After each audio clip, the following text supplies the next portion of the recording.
At good news muna po tayo, turismo at lokal na produkto po sa bayan ng Bolinao dadalhin at ipakikilala po sa bansang Thailand. Para sa detalye ng good news na yan, ikwento mo, Idol Ruru Hugotero. Dadalhin ng lokal na pamahalaan ng Bolinao sa international stage ang turismo, kultura at mga lokal na produkto nito sa kauna-unahang paglahok sa Thailand Tourism Promotion and Trade Engagement Program 2026 na gaganapin mula Agosto 14 hanggang 16 sa Thailand.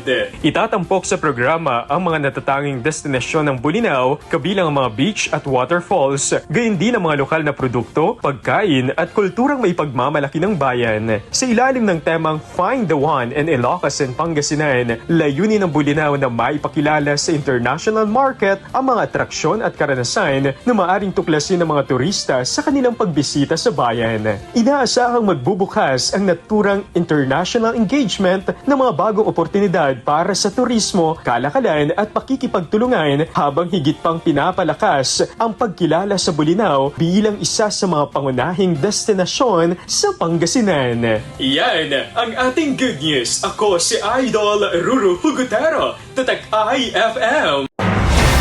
IFM News. IFM News. IFM News.